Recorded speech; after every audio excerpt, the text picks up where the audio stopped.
تو ایک پہاڑ کی اوٹ پر، ایک پہاڑ کے کنارے پناہ لینے کی غرض سے آپ تشریف لے گئے۔ وہاں بھی طائف کے ظالموں نے پہاڑ کے اوپر سے پتھر کو پھینکنے کی کوشش کی، بہت بڑا پتھر جس کو ہلا دیا جائے تو وہ ڈھلکتے ہوئے نیچے کو آئے اور حضور اکرم صلی اللہ علیہ وسلم پر گر جائے، لیکن فرشتوں نے اس پتھر کو روک لیا۔ حضرت زید فرماتے ہیں کہ رسول کریم صلی اللہ تعالیٰ علیہ وسلم جب تھک کر کے بیٹھے ہوئے تھے تو آپ کی نالین پاک میں نے نکالنا چاہا تو نالین خون سے جم چکی تھی، تلووں میں اتنا خون تھا کہ نالین پاک چپک گئی تھی۔ حضور اکرم صلی اللہ تعالیٰ علیہ وسلم کی نالین پاک نکال کر کے انہوں نے دھویا، چہرے پاک کو صاف کیا، 3 دن تک طائف میں قیام کیا، کوئی خیریت پوچھنے والا نہیں تھا، کوئی آپ کی وہاں پر حمایت والا نہیں تھا، پھر بھی رسول کریم صلی اللہ علیہ وسلم جمے رہے۔ روایات میں ملتا ہے کہ عذاب کے فرشتے آئے، جو پچھلی امتوں پر عذاب لاتے تھے، وہ فرشتے آئے، عرض کیا یا رسول اللہ صلی اللہ علیہ وسلم، ہم وہی ملائکہ ہیں جنہوں نے قوم سمود پر عذاب نازل کیا، قوم لوط پر عذاب نازل کیا، اور دیگر امتوں پر جب ان کی نافرمانیاں بڑھتی تو عذاب نازل کرتے۔ آپ حکم فرما دیں، طائف شہر 2 پہاڑوں کے بیچ میں آباد ہے، 2 پہاڑوں کے بیچ میں شہر آباد ہے، یا رسول اللہ صلی اللہ علیہ وسلم آپ حکم فرمائیں ان دونوں پہاڑوں کو ہم ملا دیں گے، یہ بستی ہمیشہ کے لیے ختم ہو جائے گی، اس کا نشان نہیں رہے گا۔ رسول مختار صلی اللہ تعالیٰ علیہ وسلم، رسول رحمت صلی اللہ تعالیٰ علیہ وسلم نے اللہ کی بارگاہ میں جو دعائیہ الفاظ عرض کیے تھے وہ حدیثوں میں آج بھی موجود ہے۔ عرض کرتے ہیں یا رب العالمین، اے خلاق عالمین، مولا قدیر کی بارگاہ میں میرے آقا ہاتھ اٹھا کر یوں کہتے ہیں کہ میں قلت حیلتی، میں اپنی کمزوری کی شکایت کرتا ہوں کہ میں ان تمام چیزوں کو ان لوگوں کے سامنے رکھ نہیں سکا، اور پھر یوں عرض کرتے ہیں کہ مولا ان لوگوں نے پتھر برسائے، انہوں نے مجھے مارا یا تکلیفیں دیں، ان لم یکن غضبک علی فلا ابالی، مولا اگر تو مجھ سے ناراض نہیں ہے تو مجھے ان چیزوں کی پرواہ بھی نہیں ہے، انہوں نے جو کچھ بھی میرے ساتھ کیا اس کی مجھے پرواہ نہیں، اگر تو مجھ سے ناراض نہیں ہے مولا، اگر تو راضی ہے تو یہ سارے کام میں خوشی خوشی قبول کرتا ہوں۔ یہ رسول رحمت صلی اللہ تعالیٰ علیہ وسلم کے الفاظ ہیں۔ اور اس کے بعد طائف والوں کے لیے کیا کہا؟ حضرت زید کہتے ہیں حضور پاک صلی اللہ تعالیٰ علیہ وسلم یہ ارشاد فرمانے لگے صحابی سے، اپنے غلام سے، زید سے، کہا کہ زید میں ان کی نسلوں میں کلمہ پڑھنے والوں کو دیکھ رہا ہوں، آج پتھر برسا رہے ہیں، میں ان کی نسلوں میں کلمہ پڑھنے والوں کو دیکھ رہا ہوں۔ میرے آقا ویسی تشریف لے گئے، چند سالوں کے بعد پورا طائف دامن اسلام میں داخل ہو چکا تھا، 14 صدیاں گزر گئی۔ حرم پاک سے لے کر طائف کا آپ سفر کریں، پورے عرب کو آپ دیکھ لیں، لیکن طائف آج بھی وہ شہر ہے جہاں سال بھر میرے مصطفیٰ کی میلاد پڑھی جاتی ہے۔ طائف میں خود دیکھا ہوں، آج بھی بہت سارے وہاں پر مشائخ موجود ہیں، رسول کریم صلی اللہ تعالیٰ علیہ وسلم کی محبت کے گھرانے آج بھی طائف میں موجود ہیں۔ رسول رحمت صلی اللہ علیہ وسلم کی دوربین نگاہ بتا رہی تھی کہ یہ وہ لوگ ہیں جو آج شیطان کے بہکاوے میں آ کر پتھر تو اٹھائے ہیں، کل ان کی نسلیں کلمہ طیبہ کا ورد بھی کریں گی اور پرچم اسلام یہی لہرائیں گے۔ میں آج یہی کہتا ہوں پتھر مارنے والوں سے، اے مومنو انتظار کرو، رب ذوالجلال جب اپنے گھر کی حفاظت کرتا ہے تو کبھی دشمنوں کے خیمے سے ہی بچوں کو اٹھاتا ہے۔ میں آپ کو ایک صحابی کی بات بتاتا ہوں، سعید بن عامر، ایک مکہ مکرمہ کے نوجوان ان کی عمر صرف 16 یا 17 سال کی ہے۔ وہ کہتے ہیں مکہ میں بڑے عیش کے ساتھ رہتا تھا، بڑے پیسے والے گھر سے آپ کا تعلق تھا۔ کہتے ہیں ایک بار مکے میں شور ہونے لگا کیونکہ محمد صلی اللہ تعالیٰ علیہ وسلم اور ان کے ساتھیوں کا روز کچھ نہ کچھ معاملہ ہوتا تھا۔ مکہ میں موب لنچنگ تو ہوتی رہتی تھی، کبھی اس کو پکڑا، کبھی اس کو پکڑا، کبھی اس کو مارا، یہاں تک کہ شہادتیں بھی ہوئی، اور مکہ میں یہی ڈسکشن چلتا رہتا تھا، آج محمد کے غلاموں کے ساتھ ایسا ہوا ہے ویسا ہوا ہے۔ ایک دن مکہ میں بڑا شور مچ گیا۔ یہ سعید کہتے ہیں میری جوانی کا وقت تھا، میں بھی اس شور کے پیچھے بھاگا تو دیکھا مکہ کی آبادی سے قریب باہر کی طرف ایک بہت بڑا مجمع جمع ہے، بہت سارا جمع غفیر لوگ جمع ہیں۔ میں اس بھیڑ کو چیرتے ہوئے اندر گیا تو دیکھا بھیڑ کے بیچوں بیچ ایک کھمبا گڑا ہوا ہے اور اس پر ایک شخص کو لٹکایا گیا ہے، اور پورے مکہ والے ارد گرد کھڑے تماشا دیکھ رہے ہیں۔ میں نے پوچھا یہ کون ہے، یہ کون نوجوان ہے جس کو لٹکایا گیا ہے؟ مکہ والوں نے کہا یہ خبیب ابن عدی ہے، یہ محمد کا غلام ہے، آج پکڑا گیا ہے، اسے مارا جا رہا ہے۔ کہا یہ سعید بن عامر کہتے ہیں میں دیکھتا رہا، وہاں پر ابو جہل بھی تھا اور بھی دیگر لوگ بھی تھے، وہاں پر خبیب کے ساتھ جو کیا جا رہا تھا تالیاں مار مار کر کے لوگ دیکھ رہے تھے۔ خبیب کے ناخنوں کو پکڑ سے کھینچا جا رہا تھا، ان کی ناک کاٹی جا رہی تھی، کان کاٹے جا رہے تھے، ان کی آنکھوں میں گرم سلائیاں پھیری جا رہی تھی اور انہیں مار مار کر کے پتھروں سے پکارا جا رہا تھا۔ تو کہتے ہیں کہ ان پتھر مارنے والوں میں میں بھی شامل ہو گیا، دیکھا کہ ہر جگہ سے ایک ایک پتھر اس پر پڑ رہا ہے، شاید کسی بڑے گناہ کا مرتکب ہے، شاید یہ بہت بڑا گنہگار ہے، پتھر مارنا ثواب ہوگا۔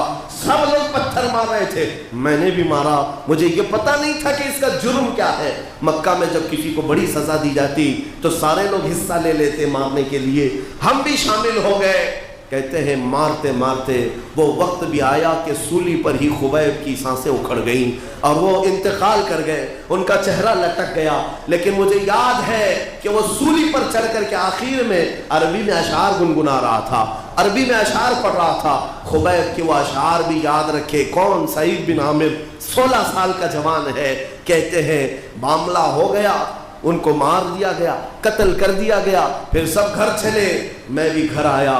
مجھے صرف اور صرف وہ واقعہ میرے ذہن میں گردش کرتا رہا، بار بار سوچتا رہا کتنا بھیانک جرم اس نے کیا تھا کہ پورے مکہ والوں نے مار دیا، جسم کی بوٹی بوٹی کر دیا۔ پھر رات کو جب سوتے ہیں سعید بن عامر کہتے ہیں میرے خواب میں وہی خبیب ابن عدی آ گیا، میں نے دیکھا خبیب آج تجھے مارا گیا ہے، تیری کیا کیفیت ہے؟ خبیب میرے خواب میں آ کر مسکرانے لگا، مسکراتے ہوئے کہنے لگا ہر پتھر پر مجھے ایک نئی لذت ملتی تھی، ہر پتھر پر، ہر درد پر مجھے ایک نئی کیفیت ملتی تھی۔ میں نے پوچھا خبیب تجھے مارا کیوں گیا ہے، تجھے کس جرم میں مارا گیا؟ خواب میں خبیب نے کہا اے نوجوان میرا جرم صرف اتنا ہے کہ میں نے لا الہ الا اللہ محمد الرسول اللہ کہا، اللہ کے سوا کوئی معبود نہیں، محمد اللہ کے رسول ہیں، یہ میرا کلمہ ہے جو مکہ والوں کو نہیں بھاتا، جس کی پاداش میں مجھے مارا گیا۔ سعید بن عامر نے کہا کیا فقط ایک کلمے پر کسی کو اتنا مارا جا سکتا ہے؟ آخر اس کلمے کو تو نے بدل کیوں نہیں دیا؟ خبیب کہتے ہیں کہ میں بدل کیسے دوں؟ تو نے جنت دیکھی ہے رب ذوالجلال کی؟ کیا تو نے نعمتیں سنی ہے رب ذوالجلال کی؟ اگر تو سن لیتا اور دیکھ لیتا تو اس طرح کی 1000 موتوں کو بھی تو کبھی اس پر قربان نہیں کرتا، یعنی جنت کو تو قربان نہیں کرتا، اپنی موت کو پسند کرتا۔ یہ خواب کی بات تھی۔